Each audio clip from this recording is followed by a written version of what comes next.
Excited to be here another week on YouTube Live. Looks like we already got quite a few questions in here, Ron. Excited to get into it.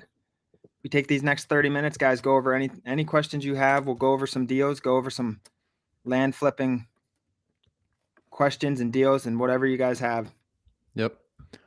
Awesome. Get your questions in the chat. If you guys don't mind, in the comments in the chat, if you guys let us know your land flipping experience, where you're located in, all that is very helpful to kind of give us direction on the best place to take this call. Your guys' experience is very important. So please put that in the chat. Hey, Max, welcome in, Max, brand new member. Looks like the K Factor joined the course. What's your name, the K Factor? If you don't mind. Yeah, curious. What on a scale of 1 to 5? What do you guys rank yourselves with your knowledge? Do we have 1 being no experience at all, 5 being you've done 10 plus deals? So I'm just curious to get so we know how to direct these calls. Let us know your experience and where you guys are out of. Let's get Julian started. joined Monday. Congrats, Julian. That's awesome. Join Monday or joined Monday? Julian, okay. You had a call with Anthony today, right? Oh, nice. Yeah. 0? I didn't get Yeah, you'll get that quick if you just joined, so that's awesome. You had a call with Anthony. That's great. 1, Kansas City, hoping to join in December. We'd love to have you, Cassidy. Very cool. Welcome in, Cassidy. Miles, S. Lee. Yeah, I got you. Kansas City, Missouri. All right. Nice. Hope that call went well with Anthony then. Nephew owns the first APN and stuff. Okay. Megan in here. Julian, very cool. Okay, yeah. Julian said he had a call with Anthony. Yeah. Hey guys, I've got a deal to review. Okay, let's get started here, Dan. I'm going to share my screen here. Tell me if I'm too loud or something. I'm trying to keep distance from the mic. I feel like it's getting a little loud for a second. All right, let me get my screen up. Like Daniel said before, guys, if you guys have not already, put in the chat where you guys are located, your level of land experience, 1 through 5. 1, you've never done a land deal. This is your first time any education with this. 5 being you've done 10 plus, whatever the situation is. It's your opinion of your land experience. But let's get into it. Hey guys, just joined the course on Friday, still going through it. My question is a 2-parter. 1, should I focus on mailing to records with a minimum amount of acres? And do the deal slow down in the wintertime? So you're basically asking, this is the K Factor. I'll click this down so you guys can see. Acreage range, Dan, when you're starting, it matters in the area. Some people start attacking 100-acre deals right away because they're more rural. If you're less rural and 100 acres are going for $2 million or something, probably not the spot. I think in the course, I say to target things with a retail value of 15,000 up to 150 or 200, I believe. So whatever acreage range that fits in, that's what I would do. Yeah. You can go higher than that too. I wouldn't go lower on the market value, but you could go higher than market value. I mean, some people's first deals are buy for 150, sell for 300. Yeah. You don't want to limit yourself because you're new. You might get a really big deal. You just don't know it yet. You might have a buy for 150, sell for 300. That's happened. That happens pretty often. So don't limit yourself. You just want to make sure 5 acres is selling between like $30,000 to $70,000 retail. And then if that's the case, you can go from like 2 to 50 or 2 to 100 acres. You also want to see, Ron, how much data that yields you, because if it's yielding you only 800 records in the county you want, maybe you need to up it from 2 to 50 to 2 to 100 to 2 to 200 to get it up to the record amount you want to mail. Yeah, it's a really good point. And second part was winter time. Does it slow down in the winter time? Sales does. I think acquisition speeds up. Acquisitions might slow down a little bit around the holidays. Sales in winter states in the Northeast and Michigan, Minnesota, the Northwest as well. If it's snow covered, sales are going to be slower. Yeah. 100%. Great opportunities to buy though. It doesn't make us change our business model really, because you can still, like Ron said, you can still buy in those times. Sales will still be happening, just not as frequently. Probably gets cut in half, maybe more, depending on the area. We did sell some property in Colorado I think early winter or late winter potentially. So you can still do business. It's a really good time to buy though. Yeah, I agree. Um, for first timers that need funding, should we focus on smaller acres and lower cost? Um, what's a good price point to start with? I think we kind of answered that question in the first question. Very similar question. But if you're looking for funding, like it's all deal dependent, honestly. Like I'm Yeah. not saying it's going to be easy to get $500,000 of funding, even if it's worth $1 million right off the bat. But attacking those deals, like you can get those deals funded if the deal makes sense very quickly. If I started all over again, I would go after very, very big deals like 400,000, 300,000, 500,000, and use funders because that's your quickest way to make $200,000 from one transaction. Like that's how I would go about it. You can like it, I would still filter in the buy for 20, sell for 50, all those, but I would really attack if I started over again, I would really attack the very expensive properties because there's not much competition on those properties and you can make so much money. Exactly. All right, we're gonna get to our first deal here, guys. Like we said at the beginning, like if you have deals you want us to go over, we'd love to do that. We do have 30 minutes for this. This is when we're going to. This is actually a members deal who brought it to us. They're trying to make a decision if this is a good purchase. So let's see what we have here. This is a land ID. We do have some more detailed YouTube videos on this software, but it looks like we have 6 acres and we're in Ware County, Georgia. Just click into this real fast, Dan. Good road access. Pretty good shape on this property. Everything kind of checks out. We have 6.14 acres. So I'm going to just check the overlay. So we're going to check the slope, which is contour lines. Nothing's pulling up here, Dan. So based on this, it is very flat. You do want to double check that. Floodplain, we have a little bit of floodplain in the back. I'm not too concerned because we have all this room up here. Wetlands, same thing. Some wetlands in the back, water features. Really nothing concerning with this land, right, Dan? Yeah, and we have a lot of ones. Ben Lubin said he's a one. Christian said he's a one in terms of Epimetal said he's the ones in terms of the experience. So walking you guys through slow land.id or id.land. I really don't know which one it is, Ron, to be honest. It's a tool we use to identify land, look at the acreage, look at the satellite view, look at the boundaries, look at the quality of land from a satellite perspective, the slope, the wetlands, the flood zones. Ron's going to walk you through all that. This is like our due diligence 101. You'll hear us say that a lot. Well, we can get pretty granular. We always get boots on the ground before we buy, but we can learn a lot from land ID. Yeah, exactly. Yeah, so I mean, everything we looked at looks solid. The only thing that I'm a little like concerned is there's no primary residences like in this general area. We do have one that looks like right here. None of these have anything on it. We're all in, or our members all in for $15,000. What's the So acreage? I mean, 6 acres. So the next part of this, like the land checks out. So we did our first computer check. That's essentially a computer check. And the next part of this is like, let's look on Zillow. Let's look at some comps. Let's see what we think it's going to sell for. So that's kind of step 2. Step 1, look at the overlays on land ID. We did that. Everything checks out. Step 2, let's look at the price, see if the price makes sense. And we're in Ware County, Georgia.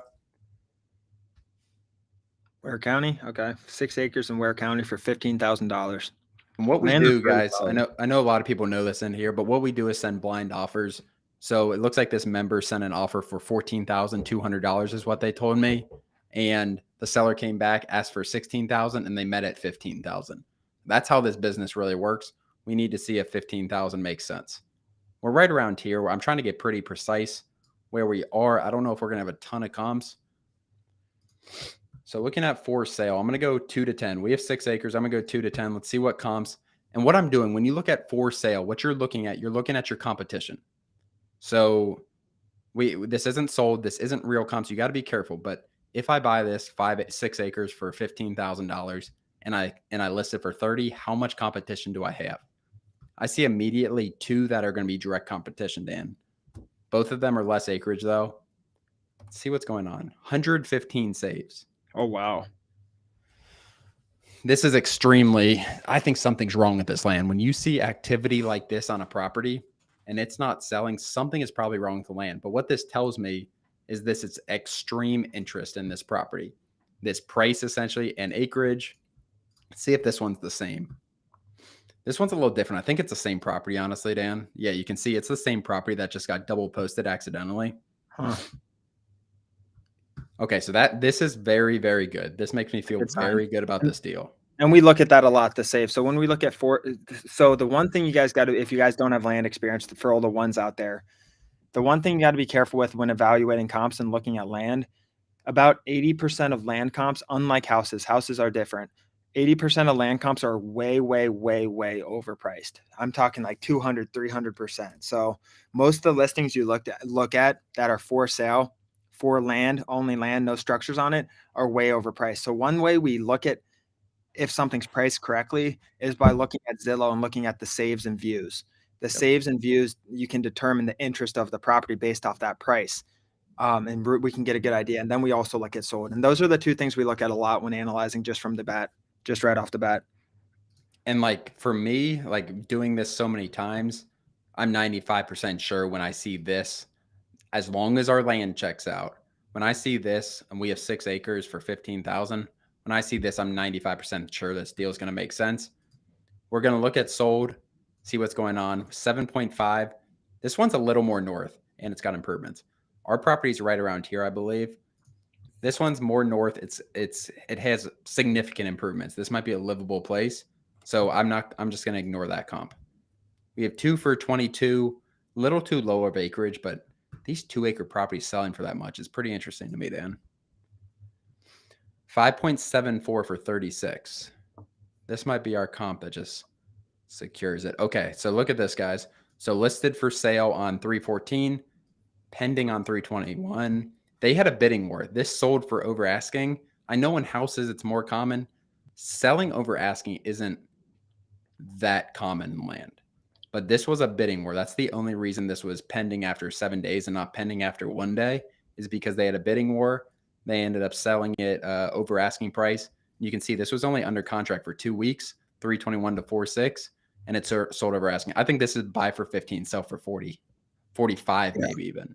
Yeah, that's somewhere between 40 to 45. It's a good deal and it's going to fly off. The thing you don't want to do is price it a little too far to where that interest drops and then you Yep. don't sell it in a week like all these other people are. You want to make sure to price aggressively. That being said, those people obviously underpriced a little bit because they got into those bidding wars. Yeah, I'd probably put low 40s, I would guess. It's really good land too, Ron. Yeah. No, And I that's what we really grade, guys. We look at the land and we look at the market. Those are two really, really big things we look at. And if the land's good and the market looks good and the price looks good, the price is the third thing I didn't mention. So the land's good, a land, nothing wrong with it at all. Really solid land, flat, buildable spots. The price looked really good. We're buying for 14.2. After closing, it's $15,000. Selling it for minimum, worst case scenario, 35,000. I think best case scenario, 45. So that's a price. And then the location, you saw the comps. They moved Yep. within a week. So when something goes pending that quick, that shows us it's a really good market. Look at those things. It doesn't need to always be AAA to make a great deal. That happened to be pretty solid A's across the board, I would say. But it can be, I mean, sometimes you have B minus land at a B price in a B location, and that still can make sense. You still double your money and make good money. That's what we usually do in this business. We usually take $15,000, make it 30,000, take 100,000, make it 200,000. Buy these blind offers and by sending out mail and getting these deals under market value. That's the typical margins for those who were asking about that earlier. I saw. Yep. People asked about finding investors as well, Ron. We should get into that. Yeah. Bring up one of those questions. Let's see. Where do you find investors, Takia?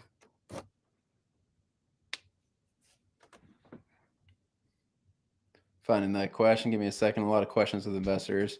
Cassie asked one first. Let's go over this one real fast. How much do investors usually ask for they fund? So I'm going to kind of go back to back on these questions. So Takia asked, where do you find investors? So land is like, if you go to house people, you go to hard money people who are funding house deals, you're not going to, not saying never, but it's going to be difficult to get money for a land deal. We new people within our community source funding through our community. There's a ton of money for funding within the community. If you get a good deal, if you're an active person in our community, whether you're a member or not a member, you're going to be able to get funding. There's tens of millions of dollars in our community of people. We're funding right now a $500,000 deal, a $400,000 deal, a We $250,000 deal, like we a ton committed, of big yeah. deals. We committed to about $2 million of land just the other day, this week, just funding other people's deals. Period. So that just shows that's just us. There's bigger investors than us in the group. Period. There Yep. are. I don't know. Steve was in here last week. I don't know if Steve Hodgson. There's a bunch of them in the community. If you have a good deal, the cycle of land, guys, you come in. Not all of you. Most people come in. They don't have much money. They have their job. They can put in some money into this business. They put it into marketing. You get a deal. You get funding for a deal through an investor. You have a good deal. You make a little bit of profit back, or a good amount of profit back, hopefully. And then eventually you start to buy your own deals, and your banks just start stacking up and stacking up and stacking up. And then you buy your own deals. You make more money for your own properties. Then you have extra money eventually, because it's a very lucrative cycle. So you sell a bunch of deals, you have a bunch of extra money, and then you're like, where else can I put my $500,000 in my bank? One way to do that easily is to fund other people's deals, to use the knowledge you've built over the last year, 2 years, whatever it is, to underwrite these deals and to pretty much put all the risk on the asset because you're underwriting it. And then you both make really good money. Yep. No, really, really well put. That's a cycle of it. Like, you find good deals, you're get them funded. If you're an active person, for sure. And then following up on that, Dan, how much do investors usually ask for if they fund a deal? It's always not always.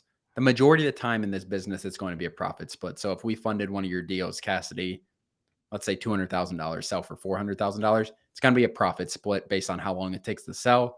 It starts anywhere from 20% and goes up to 50%. It takes longer. There's a chance that the funder is going to get a higher percentage, but that's if the money's out And some 12 investors, months. yeah, and some investors would do loans as well, fixed, but that then you start risking certain things because you got to guarantee interest. Yep. When profit splits are amazing because the risk is on the profit. Maybe it's a little more expensive, but there's no risk on you, especially at first. It's really, really nice. So we see anything from 20% to, it usually, like Ron said, trickles down from month one, then it would go up after month two. So it encourages you to sell quick. So maybe month one, it's a 30-70 split. Yep. You keep 70, investor keeps 30, and then 60-40, and then 50-50 after a few months. It's all negotiable. It's all based on the deal. If someone had a deal buy for 100, sell for 500, I'll look at it a lot differently than someone if has a deal buy for 100, sell for 180. That's going to take 6 months. So a lot of it's deal dependent, experience dependent, relationship, trust, all that stuff. Exactly. Let's get to this deal. I'm going to get up Sergio's deal real fast. Looks like we're in Pinal County, Arizona. And let me share my screen. All right, Pinal County, Arizona. It's 111,000. I'm not going to keep that question up. Looks like we have a structure on this property, Dan. So without knowing the Is it both quality these of lots or just the other? it's both of these lots. So 17. So we have 20 acres exactly. So you're going to have nice access here. Really beautiful property. A lot of this is going to determine the quality of the structure.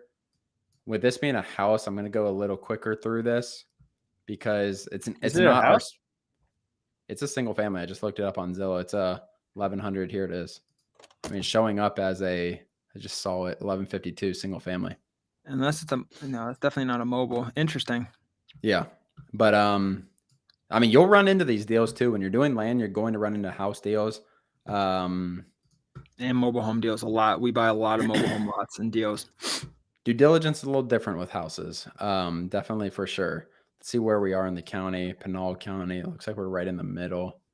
County lines. We just bought one a few weeks ago. It wasn't a house, but it had a camper on it, but it was a nice camper, and it had a deck and a back deck and hot water heater and all. It was pretty much a little house how they made it, but you'll run into these things. A legitimate structure like this is not as often as a mobile home, but can definitely make some money. So I'm going to first look at land and see what land's selling for. So he's saying 100. He's saying 111,000. So here's 12 for 150. Like, we're right here, I believe. Dan, let me double check. Put your satellite on. That.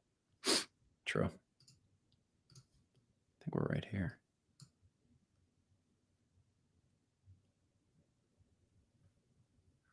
We're right around here. 40 for 150, 10 for 155, 30, all over the place. Let's see. Houses. It's the thing about this. Yeah, I mean, it's all going to come down to, Sergio, is the value of that house. If that house is a teardown, you're definitely too expensive. And if there's no value in the house, but if it's a livable house, there's a good chance you have something there. I would imagine, right, Dan? Yeah, and real quick before I forget, guys, if you can, we make these free. We want to provide as much value to you guys as possible, answer all your questions. We're going to do this every week because it's been working. But if you guys haven't yet, if you guys could just click the subscribe button below, it really, really helps us out, helps our YouTube channel, and helps us stay here every week and provide this value. Yeah, really appreciate that, guys. If you guys don't mind, one click button. We do provide a lot of videos. We have another video coming out tonight. Good podcast episode. Yeah, that Sergio, that one's tough. It's going to be house dependent. Like, I do think you are under market value. It appears like you're under market value for just the land, but you're definitely not high and at a low enough market value unless that house is in really good shape, which it could be. Like, it doesn't look bad from satellite. Thank you, Brian. I'm sorry. Keith. Brian, thank you, Keith. Brian asked a question up here too. I want to get to that. What about buying from tax sales? So buying from tax sales is very lucrative. It is. It's not something we do. Oh yeah. We have bought tax sale properties that maybe were bought from tax sales 3-5 years ago. And a lot of times you can get really good deals on those. The thing about them, they're not insurable. So you need to go through a redemption process. You need to go through a quiet title process. There's a company called Tax Title Services that gives you an insurance certificate for a lot of these. That's a very good option as well.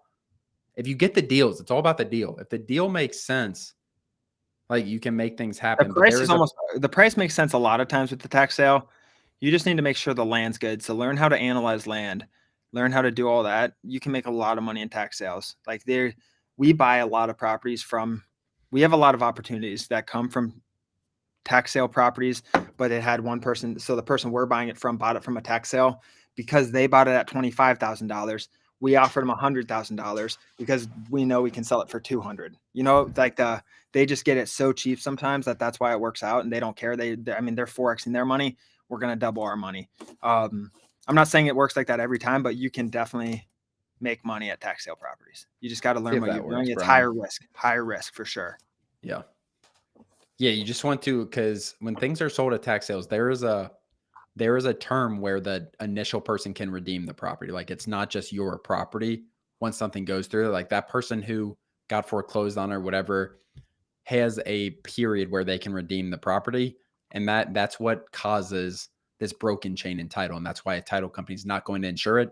If you're buying a property for $500 and selling it for $3,000, you probably don't need title insurance.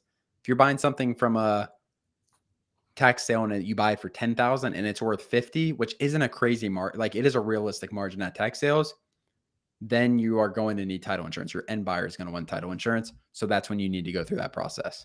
And every county is a little bit different too with how they sell off their tax sale properties. So get to know these counties really well and how they do it and what the process is and what kind of properties they're giving off, and make sure you can eventually get insurance on them. You can work with local title companies or local attorneys, tax attorneys, things like that. They'll know a lot about that if you just connect with them, because they probably do similar work for that area. Someone said, I bought a tax sale and was only sent an affidavit. You should have a deed, either a sheriff's deed or a tax deed. You should have some kind of deed with your name in that. Oh yeah. If you only got an affidavit, maybe they should be deeding it over. So check with, you would have had to sign, right? Or do they just, that's interesting. They should definitely give you a deed unless something got really messed up. Yeah. Sheriff's deed is very normal. So if you guys are doing, like, if you guys get something under contract and you see a tax deed in the chain, it's usually going to be a little more difficult to close, but they're closable. Like, we've done quite a few of those with Tax Title Services. Did that link work, Brian? Got it. Cool. Megan Lamb asked a question about deeds as well. Yeah, I saw a question earlier. Megan, can you bring that deal to the members call if you don't mind? Where's the deed question? There you go. I got it. If the members in here, sorry. I was just going to say, for the members in here, we love you guys being in here. Of course, always are welcome. We have the 6 p.m. call, especially for the new ones. 6 p.m. members call right after this. We'll see you guys in there. Make sure to join that and bring your deals there as well. Yeah. If you guys are interested in membership, landinvestingonline.com/launch is our current product. But Megan asked if the person on the deed is deceased and you're trying to buy through their sister, what is the process through that? Do they have kids? Yeah, so different states are different. So basically, most states, if someone died and they didn't have like, it's gonna either go to kids or a spouse first. So that is like the first person. This is if they didn't have a will. If they have a will, it needs to go through probate through the will process. North Or Carolina, through. she said. So if I pull it up here, let me do this real fast. So what it's called, I'll share my screen because this will be good for you guys. So this comes up a lot, obviously. People, North Carolina, what an affidavit. I spell that name wrong. Affidavit of heirship, and what each state is going to have a different order based on what the order is. I'm not sure if I'm going to be able to find it here. Property of descent. So what basically happens is you need to tell the title. You need to find out as much of the family situation as you can. Like, okay, your sister died. Did she have any kids? Did she have a husband? It is going to go to them first. The sister and what she's going to say is, I've been paying property taxes or something like that. It does not matter. You paying property taxes doesn't give you right to the land. If she had a will, it needs to go through probate. If she didn't have a will, it's typically going to be kids and spouse, and then parents, and then siblings. That's a very normal order for this. So there's a good chance she has no rights to the property, unfortunately. Even Very if they're common paying thing. tax on it for 20 years. And they'll tell you that. They'll let you know how much taxes. Like, it doesn't matter. Like, you can try to take it through, I don't know, they would have to go through the court system. No will, spouse and kid lives in Germany and apparently don't have a claim. Yeah, it's not really, yeah, exactly. It's not really about a claim. So what happens, what an affidavit of heirship is, they need like 3 to 5 people to sign an affidavit saying that this lady who died did not have any kids, did not have a spouse, and that's what they will be signing. That is a legal thing that they're signing that they can get sued on if they're doing it beyond what's correct. So that's basically what the title company does. They get 3 people that were close to the sister to sign this thing saying, yeah, there was no one else. There wasn't a spouse. There weren't kids. It's interesting. I didn't know that. What's the option Ron just mentioned? If you can expand on that, I can try to help you out. Good question though, Megan. There's a chance you can get figured out, but if there's a spouse and kids, like, those are the people who have rights to the property, unfortunately. Phil, are you a member? If you're not a member, I don't know if you are or not. I know you've been very involved. If you want to send me that deal in Discord, I'll take a look at that tonight. Yep. Other than that, guys, we have 2 more minutes. I'm going to go through. If you guys have not already, please hit subscribe right below. We have a video coming out here in 2 minutes, a podcast. We bring those out quite a bit. If you guys haven't hit subscribe, please hit subscribe right below. Let me see if there's any last questions here, Dan. Yeah, Phil, if you don't mind DMing me that. Sorry I didn't get to that. Yeah, and they I think he meant the option because you said our current product. It's landinvestingonline.com/launch. That is the product to become a member in our community for our course and learn how to land flip, all of that good stuff. So landinvestingonline.com/launch. I think that's what they were asking about, Ron. You can DM me in Discord, landinvestingonline.com/consultation. Also, I know we're sending a lot of links at you guys. There's a free 15-minute consultation if you have any questions about the course. But Brian, Ron Apke, APKE, you can see my name right there on the chat. Ron Apke in Discord, you should be able to find me. Just message him. Yep. Cool. Any other last questions? We got to wrap it up and go into the, how do I access the member call at 6? Miles asked. It is in the Discord, the VIP Discord, or if you're a member, check your email. We send emails to everyone with the Zoom link. Yeah, Miles, if you're a member, you should be getting an email here in 2 minutes with the link. If you don't message Anthony Weiler in Discord, he'll get you in there. Other than that, guys, thank you so much for joining. We'll do this again next week, 5:30 p.m. Eastern time. As always, if you guys are in Discord, we have a Friday call at 12 p.m. Eastern time. Other than that, have a really good rest of your week. Yeah, guys, thank you for joining.